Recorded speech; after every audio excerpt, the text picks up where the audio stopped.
नमस्कार। मैं हूं प्रकाश हिंदुस्तानी। आज बहुचर्चित film Pushpa 2 the rule release हो गई। इस फिल्म ने रिलीज होने के पहले ही एडवांस बुकिंग के विश्व रिकॉर्ड बना लिए। इसके पहले किसी भारतीय फिल्म को इतना ज्यादा ओपनिंग, इतना बड़ा ओपनिंग नहीं मिला। इस फिल्म की खूबी एक और है। इस फिल्म में आज सुबह से शो थे। तमिल और तेलुगु वर्जन में तो रात से ही शो शुरू हो गए थे। हैदराबाद में भगदड़ी मची, जिसमें एक महिला की मृत्यु हो गई, कई लोग जख्मी भी हुए हैं। और हमारे यहाँ सुबह से ही इस फिल्म के शो थे, हिंदी में, तमिल में, तेलुगु में। मुंबई में सुबह 6 बजे से शो शुरू थे। इंदौर में 8 बजे के बाद इसके शो शुरू हुए। पहले तमिल में थे, तेलुगु में थे और फिर हिंदी में शुरू हुए।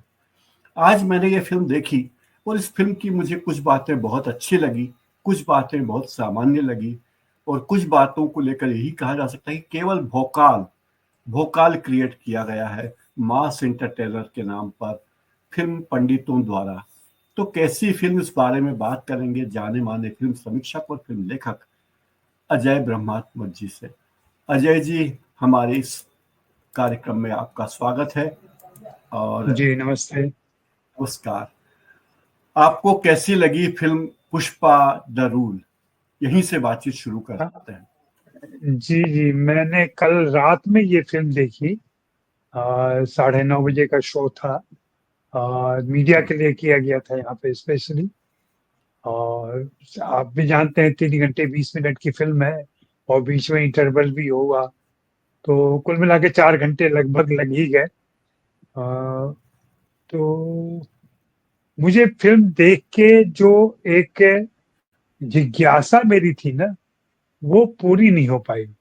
इसलिए नहीं हो पाई कि मैं फ़िल्म से कुछ और बेहतर की उम्मीद कर रहा था और इस आशा में था कि पुष्पा जो पहली वाली आई थी, उससे ये बेहतर होगी।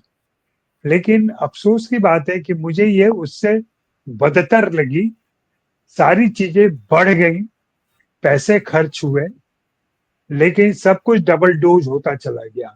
और डबल डोज़ होने में क्या हुआ कि वहाँ जो खराबियाँ थी, वो भी डबल डोज़ हो गई यहाँ पे।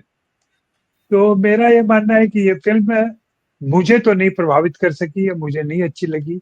और दक्षिण से आ रही फ़िल्मों और उनकी लोकप्रियता को लेके मेरे मन में जो आशंकाएँ हैं और जो मेरी दिक्कतें हैं, वो मैं शेयर करूँगा बाद में, कि उन फ़िल्मों को देखते हुए चाक्षुष अनुभव जो होता है, देखने का अनुभव, वो कैसे मुझे परेशान करता है जी। और उसकी वजह से उसकी अनुभूति में क्या दिक्कतें होती हैं। जो फ़िल्म का एहसास होता है, वो कैसे कमतर होता चला जाता है। तो इस पे बात करते हैं। आप बताएँ, आपको कैसी लगी फ़िल्म? मुझे ये फिल्म जो मास एंटरटेनर कहा जाता है, उस हिसाब से मुझे लगा कि इस फिल्म में मास एंटरटेनर मतलब ये कि दिमाग की जरूरत नहीं। आप बेहिसाब हिंसा दिखाइए, बेहिसाब बिना तारतम्य के दृश्यावली दिखाइए, जिसका कोई तुक ना हो लेकिन आंखों को वो अच्छा लगे, रंग बिरंगे दृश्य हो, नाच गाना हो।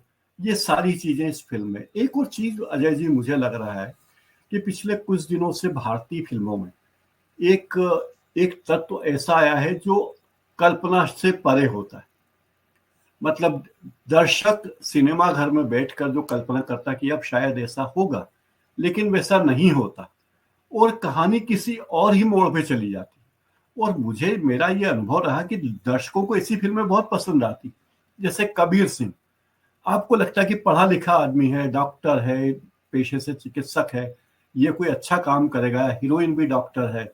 लेकिन जिस तरीके से महिला और पुरुष का संबंध दिखाया गया, जिस तरह कबीर सिंह को अतार्किक दिखाया गया, और लोगों ने उस फिल्म को बहुत पसंद किया। तो मुझे लगता है लोगों ने अपनी बुद्धि को घर पे रख के सिनेमा घर में जाना शुरू किया है, या लोगों को कुछ ऐसा चाहिए जिसकी अपेक्षा उन्हें ना हो।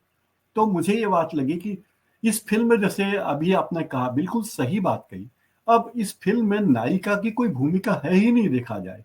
नायिका नायिका की भूमिका केवल एक फिलर की। और नायिका ही नहीं, परिवार की तमाम महिलाओं की भूमिका केवल यही है कि वो फिलर है।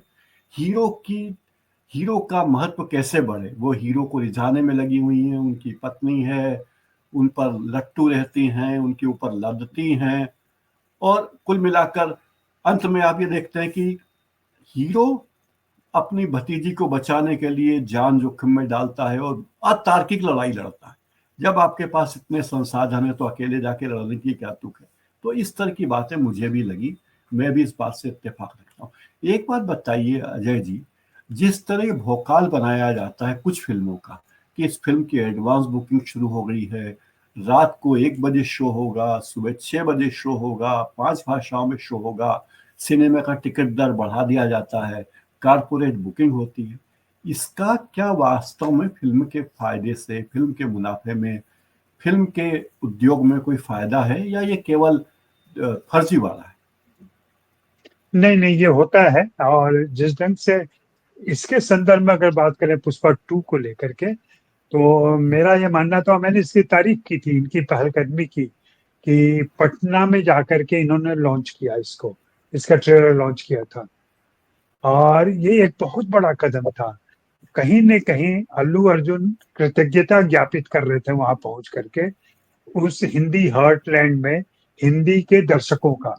क्योंकि पुष्पा जो चली थी ना, उसका एक आंकड़ा बताता है कि बिहार और ईस्टर्न यूपी में सिनेमा घरों के अनुपात में दर्शक ज्यादा आए थे वहां पे। अब टोटल सम अप न देखिए कि टोटल कितनी राशि वहां से मिली थी, दर्शकों का प्रतिशत जो था वो वहां बहुत ज्यादा था।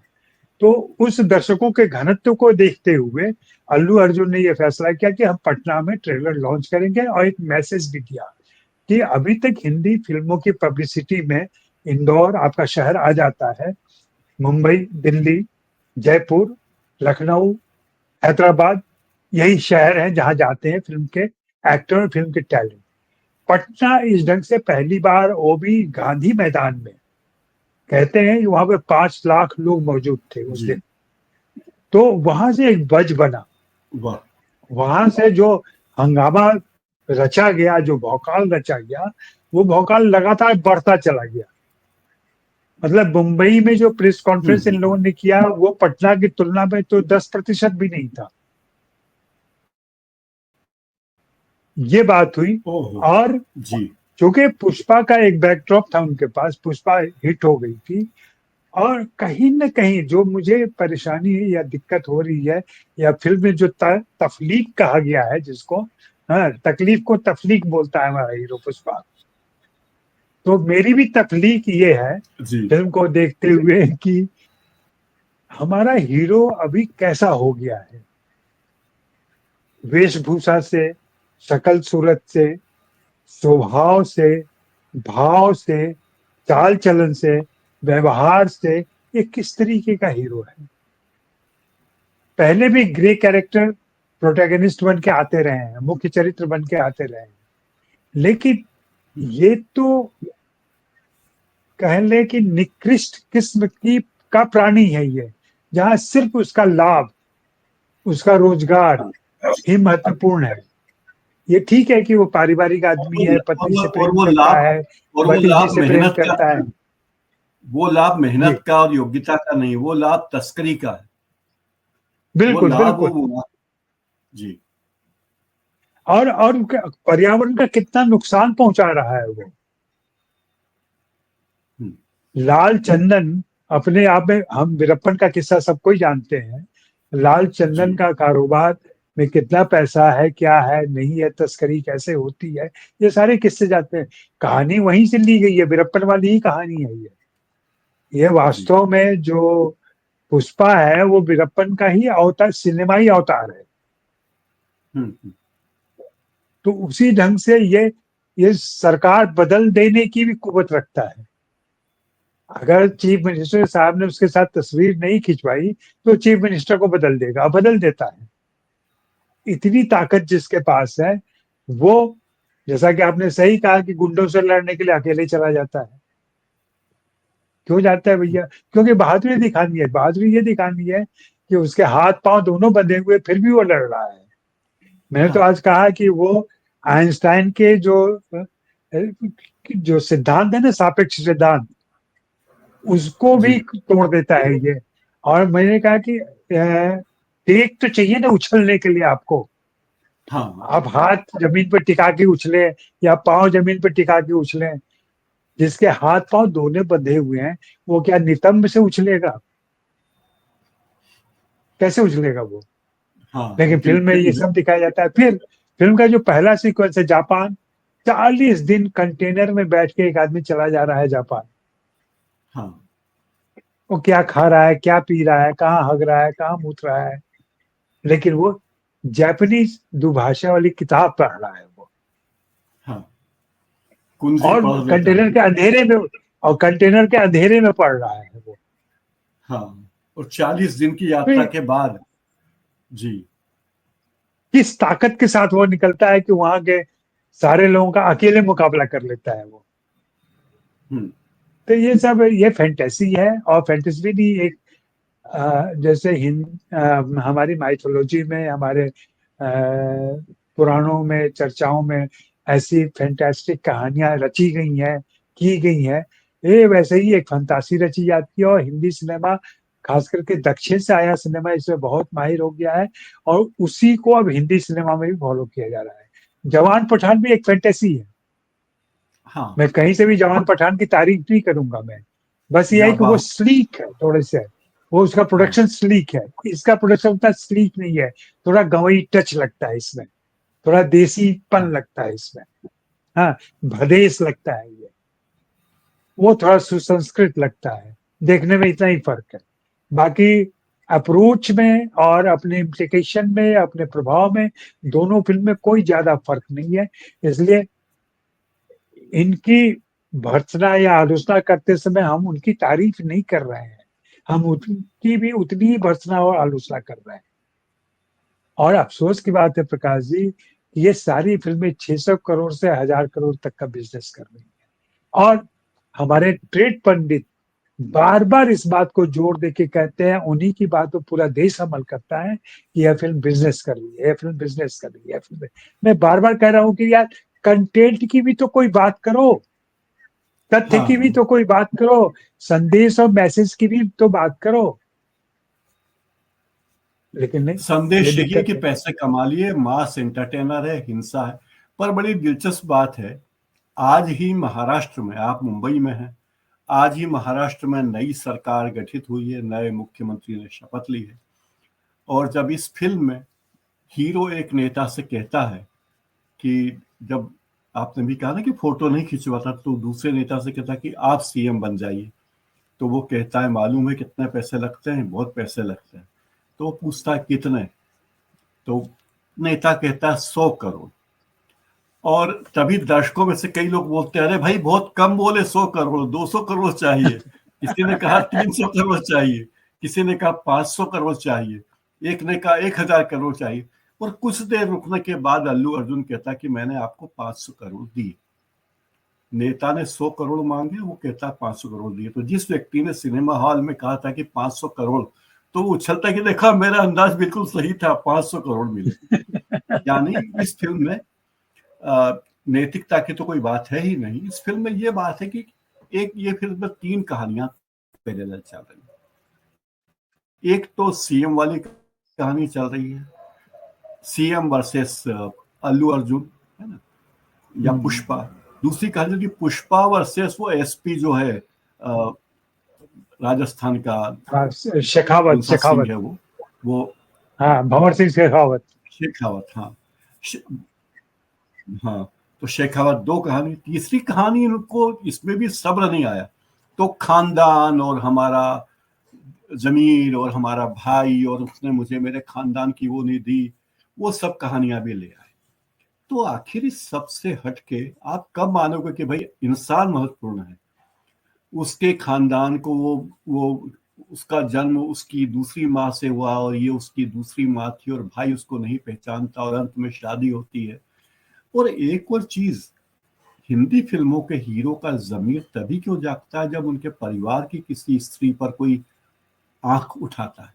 हाँ, आम सही लोगों बात है। आम आम लोगों पर उनके उसके ऊपर कोई गुस्सा नहीं आता, लेकिन उनके परिवार की किसी महिला के साथ अभद्रता होती है तो हीरो आग उगलता है, 50 लोगों को मार देता है, 50 लोगों को बेरहमी से मार देता है, और बाद में पुलिस उस पर कोई कार्रवाई नहीं करती, और परिवार के लोग आपने उस जो पर ये बात प्रताड़ित। कही ना, इसके संदर्भ में मैं और जोड़ना चाहूंगा कि ये हाँ, जो हमारी फिल्में भारत पाकिस्तान को लेके बनती हैं या विदेशों में घुसपैठ, उरी फिल्म ले लें या बात की और भी फिल्में हैं, वहां भी जब हाँ, पर्सनल कोई बात होती है ना, ये हाँ, तेजस में भी ये बात थी कि पर्सनल कुछ नुकसान हुआ है, तभी वो जाते हाँ, हैं अटैक करने के लिए पाकिस्तान पे हाँ, या ये किसी और देश पे या आतंकवादियों से लड़ते हैं। उसके पहले वो अपनी आराम से जिंदगी जी, जैसे जो अभी आई फिल्म अपने अजय देवगन वाली, अ, जो भूल भुलैया के साथ रिलीज हुई थी, सिंघम। सिंघम हाँ, अगेन में भी उनका गुस्सा तभी आता है जब करीना कपूर का अपहरण हो जाता है। हाँ, हाँ, वरना उनको कोई मतलब नहीं है, वो कुछ भी कर रहा है, अपना आतंकवाद कर रहा है, क्या कर रहा है, तब तक कोई मतलब नहीं। हाँ, लेकिन जैसे ही उनके परिवार का कोई गायब होता है तो ये तो हिंदी फिल्मों का अपना क्लैक्स है। और उसके अलावा देखेंगे कि तमाम गन आने के बावजूद, हथियार आने के बावजूद, अंतिम लड़ाई जो होती है ना, वो घूसे वाली ही होती है। घूसे वाली, चाकू छुरे वाली, कुल्हाड़ी वाली, तलवार हाँ, वाली, जिसमें खून बहता हुआ दिखे, जिसमें हिंसा हाथ में मोबाइल प्रत्यक्ष है, रूप से। हाथ में मोबाइल है, हाथ में हाँ, मोबाइल है, लेकिन हाँ, लड़ने के लिए कुल्हाड़ी है।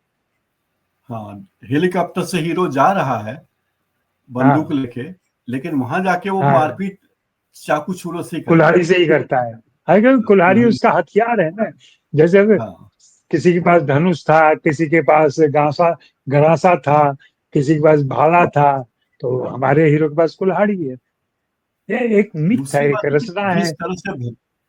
जिस तरह से भगवानों को फिल्मों में दिखाया जाता है, कि वो भी बड़ा आश्चर्यजनक है कि धर्म के नाम पर सब इकट्ठे हो जाते हैं, शरीफ भी, गुंडे भी, बदमाश भी, महिलाओं के साथ छेड़छाड़ हो रही है, और जो व्यक्ति ज्यादा पूजा पाठ करने वाला या भगवान को मानने वाला बताते हैं वही हीरो हो जाता है, उसे उससे ही सब लोग मानते हैं। इस फिल्म में भी सही मुझे लगता है इस फिल्म सही में बात है। एक और बड़ा सरप्राइज एलिमेंट ये है कि हीरो को काली के रूप में जो डांस करते दिखाया गया है, और काफी लंबा दिखाया गया है, यानी पूरी हम्म, अ, काली माता की तरह वो वस्त्र पहने हुए हैं, काली माता की तरह हम्म, नथ पहने हुए हैं, जेवर पहने हैं, काजल लगाए हैं। तो मुझे लगता है कि ये इसकी अपेक्षा किसी को नहीं होगी। दूसरी बात है कि हमारी हिंदी फिल्म का कोई हीरो इस तरह के डांस करने के लिए कभी तैयार नहीं होगा। मुझे नहीं लगता कि सलमान खान या कोई तैयार होगा इस तरह की एक रोल में, भाई मैं इस तरह माता के रोल में, या हिंदू कलाकार भी होगा तो शायद ही तैयार होगा। तो ये उसने अल्लू अर्जुन ने बड़ी हिम्मत का काम किया है कि इस तरह एक रोल में उसने अच्छा लंबा दृश्य है जिसमें उसने डांस किया है। आपको जी क्या जी, वो लगता है? उसको जतरा सीक्वेंस कहते हैं। फिल्म के अंदर जी, जतरा सीक्वेंस कहा गया है। तो जतरा सीक्वेंस सचमुच में बहुत अच्छा किया गया है और अच्छे ढंग से उसको सोचा गया है, एग्जीक्यूट किया गया है। लेकिन वहां भी एक दिक्कत है प्रकाश जी की, जब वो जतरा सीक्वेंस खत्म होता है और जब श्रीवल्ली पूछती है उससे कि तुमने ऐसा क्यों किया, तो वो जवाब क्या देता है कि मैंने बेटी की कामना की।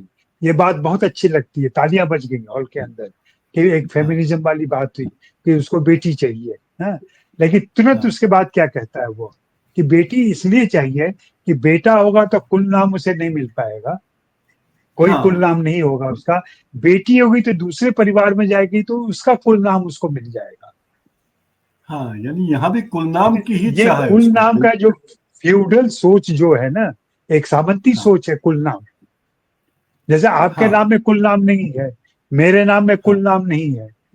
हाँ, हाँ, लेकिन हमारे दूसरे भाइयों के या हमारे रिश्तेदारों के नाम में कुल नाम होता है। ये हाँ, सोच की बात है। तो मालूम नहीं हमारे दर्शक हमें किस तरीके से लेते या सोचते हैं, लेकिन उनको ये देखना और समझना चाहिए कि हम अपने जीवन में भी वही हैं जो बोलने में है। ऐसा नहीं है कि हम सिर्फ आलोचना बिल्कुल। करने के लिए और ऐसी कोई बात कह देते हैं। जी, आत्म एक प्रशंसा बात कर लेकिन लेनी मुझे चाहिए अच्छी कभी कभी। मुझे लगता है जो प्रतिबद्धता है एक्टिंग के प्रति, अल्लू अर्जुन की और श्रीवल्ली बनी मंदिता रश्माना की, तो दोनों ने रश्मिका दोनों ने एक चीज की कि मैंने पढ़ा है कि 5 साल में इन्होंने कोई दूसरी फिल्म नहीं की। पुष्पा और पुष्पा 2 के रश्मिका ने जरूर दूसरी फिल्में कर ली हैं, लेकिन अल्लू अर्जुन ने केवल पुष्पा और पुष्पा 2 के लिए ही 5 साल खपाए अपने जीवन के। तो ये हाँ, प्रतिबद्धता दोनों तो है। मिलाकर के 5 साल हो गए। बिल्कुल बिल्कुल, ये प्रतिबद्धता है और ये भरोसा है अपने डायरेक्टर पे। हाँ, अपने डायरेक्टर पे भरोसा होना है कि वो जो काम कर रहे हैं अच्छा काम कर रहे हैं। हालांकि उनके बीच तनाव की बात, उनके बीच झगड़े की बात, फिल्म के टेक्निक की बात, साथ ही फहाद फासिल से झगड़े की बात, ये सब सब कुछ आया। लेकिन अब फाइनली फिल्म तो आ गई और फिल्म देखी हम लोगों ने। हाँ, लेकिन फिल्म अंतिम निष्कर्ष में जो अगर हम बात करें अब हम लोग, तो मेरा अपना जो एक दर्द है, फिर से वही कहूंगा, तकलीफ है जो मेरी, वो तकलीफ यही है कि फिल्म हमें कहीं, फिल्म हमारा संस्कार नहीं करती है, फिल्म हमें हाँ, इनलाइटन नहीं करती है। फिल्म हाँ, बहुत ही स्फुरित मनोरंजन देती है। आपको हाई ऑक्टेन ड्रामा दिखाई पड़ता है, एक्शन दिखाई पड़ता है, लेकिन उस एक्शन के पीछे कोई सॉलिड बेस नहीं दिखाई पड़ता है। क्यों ऐसा हो रहा है?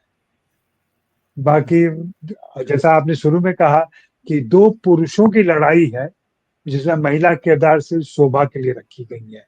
ये देख लें कि भंवर सिंह शेखावत और एक तरफ हमारा पुष्पा, इन्हीं दोनों के बीच लड़ाई चल रही है।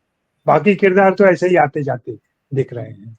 अब देखिए अच्छा, एक और तीसरे चीज में क्या होता है। आपको टोकूंगा, आपको टोक जी आपको टोक रहा हूं अजय जी। जिस जी। तरह खलनायक के रूप में उन्होंने पुलिस अधीक्षक को दिखाया, उसको राजस्थानी दिखाया गया, तो क्या ये तेलुगु भाषियों के मन में हिंदी भाषी के प्रति या राजस्थानी के प्रति कोई खास अलगाव की बात तो नहीं इसमें लगती कि खलनायक तो अलगाव की सारे बात नहीं, लेकिन इसमें आपने अच्छा याद दिलाया। किसी ने बहुत पहले लिखा था कि सत्यजीत रे की फिल्मों में जितने नौकर होते हैं बिहारी होते हैं। हाँ, हाँ, ये बाद में देखा भी गया कि हाँ ऐसा होता है। और दक्षिण की फिल्मों में खलनायक की भूमिकाएं भी हिंदी फिल्मों के जो द्वितीय दर्जे के कलाकार होते हैं उनको बुला के दिया जाता है। हाँ, ये है, इसके पीछे कोई स्टडी नहीं हुआ है, अध्ययन नहीं हुआ है, लेकिन वो राजस्थान, वो आईपीएस है, वो आईपीएस राजस्थान से चुन के गया होगा या कौन से कैडर का होगा, किस तरीके से उसकी वहां नियुक्ति हुई होगी, ये सब सोचने समझने की बातें हैं। लेकिन वो है बहुत ईमानदार तो है नहीं, वो भी बहुत करप्ट है। भ्रष्ट आदमी है, भ्रष्ट है। हाँ, तो भ्रष्ट आदमी है। तो किसी के जी प्रति कोई अपने मन में अच्छा भाव नहीं उपजता है, चाहे वो एसपी हो या अल्लू अर्जुन हो, कोई भी हो। हाँ, एक एक भ्रष्ट बात, है, एक दुष्ट है। हाँ, भ्रष्ट और दुष्ट की लड़ाई है। एक और बात जिज्ञासा है अजय जी, कि फिल्म में मुझे लगता है कि जिस तरह एक पात्र दूसरे पात्र को बेइज्जत करने के नए नए तरीके खोजता है, जैसे खलनायक को पिछली फिल्म में बेइज्जत किया था कि उसको उसके सारे कपड़े उतरवा दिए थे, इस फिल्म में भी उसी खलनायक को हीरो एक अलग तरीके से बेइज्जत करता है, स्विमिंग पूल में उसको हाँ जी जी जी जी। गिरा देता है। हाँ हाँ। तो क्या, मुझे लगता है कि हमारे देश के लोगों में जो शोषित पीड़ित आदमी है, उसकी भावनाएं भी इस तरह व्यक्त होती है कि चलो बहुत बढ़िया किया। ऐसा है क्या? ये मनोविज्ञान भी काम करता है लोगों का? बिल्कुल करता है, बिल्कुल करता है। और ऐसा उसको उसको असल में पुष्पा की जीत जो है, पुष्पा की तमाम दुष्टताओं के बावजूद उसकी जीत जो है ना, वो दर्शकों को भाती है, दर्शकों को पसंद आती है कि ये जीत रहा है। क्यों? हाँ, क्योंकि वो नाजायज संतान है, वो वंचित रहा है, वो मजदूर रहा है, अब जाके वो नेता बना है सिंडिकेट का, अब जाके चीजें उसके अधिकार में आई हैं। तो एक सहानुभूति कह लें या उसके प्रति एक मैत्री भाव दर्शकों के मन में पैदा होता होगा, जरूर होता होगा। हम उन दर्शकों में खुद को नहीं मानते, इसलिए कि हमारी अलग ढंग से इम्यूनिटी हो गई है ऐसी फिल्में देखते देखते, और जी, इस पेशे में होने की वजह से हम आम दर्शक रह भी नहीं गए हैं। हम देखने हाँ, फिल्मों को देखते समय एक आम दर्शक के तौर पर शायद ही कभी रिएक्ट करते हैं। कल वैसे मैं जब फिल्म देख रहा था तो मुझे इस बात पे ताज्जुब हुआ और थोड़ी अजीब सी बात लगी कि क्रिटिक जो रिव्यूअर्स हैं वो बैठे हुए थे, वे लोग फैन की तरह तालियां बजा रहे थे, सीटियां बजा रहे थे और एंट्री पर री एंट्री पर उछल रहे थे। ये मुझे थोड़ा सा अच्छा नहीं लगा। जैसा कि हमारे कई टीवी चैनलों के एंकर जिस तरह प्रतिक्रिया व्यक्त करते हैं, उसी तरह उन्होंने अपनी प्रतिक्रिया व्यक्त कर दी। कोई हाँ, नेताओं से बात करते समय भी वो जैसे मुग्ध हो जाते हैं। हाँ, कि वाह क्या हाँ, बात। अच्छा, एक बात और, जी इस जी फिल्म का तकनीकी पक्ष मुझे काफी अच्छा लगा। काफी तकनीक पे उन्होंने मेहनत की है, सिनेमाटोग्राफी पे मेहनत की है, निर्देशन में, विजुअलाइजेशन में काफी मेहनत की गई है। उससे पर्दे पर जो भी दृश्य आ रहा है वो बड़ा आकर्षक बन गया है, ऐसा मुझे लगता है। आपको क्या है? जी आप प्रकाश जी, हम लोग इस पे एक अच्छी लंबी बातचीत कर सकते हैं, लेकिन आपने सही रेखांकित किया। हम लोग तकनीकी मामलों में विश्व स्तरीय हो गए हैं, इसमें कोई हाँ, संदेह नहीं है। हाँ, और जो वीएफएक्स के उस्ताद हैं, जो सीजीआई के उस्ताद हैं, वे तो कहते हैं कि लेखक कोई भी कल्पना करे, हम उसको पर्दे पर दिखा देंगे। हाँ, हाँ, निर्देशक कुछ भी आइडिया दे, हम उसको पर्दे पर दिखा देंगे। और ये सारे टेक्निकल टीम में साउंड को भी ले लें आप, जी, म्यूजिक को ले लें आप, हाँ, कलर्स को ले लें जो पर्दे पर दिखता है, कॉस्ट्यूम ले लें जी, आप, जो सब कुछ इम्पैक्ट डालता है, जो ऐसे लगता नहीं हमें। तो हम क्या होता है, हम फिल्म देखते हुए अरविंद अल्लू अर्जुन को देख रहे होते हैं, रश्मिका मंदाना को देख रहे होते हैं, लेकिन जो उनका डांस ही चल रहा है, जैसे मैंने कहा कि खजुराहो की जो मूर्तियां हैं उनको नृत्य की मुद्राओं में बदल दिया है इस फिल्म में। हाँ, आप बिल्कुल, याद करें रश्मिका मंदाना और श्रीकला के गाने, तो क्या क्या पोजीशन है उनके और क्या क्या पोस्चर्स हैं उनके, हाँ, जांग पर बिठाने से लेकर के और छाती से लगाने तक और पीठ पर उठाने तक,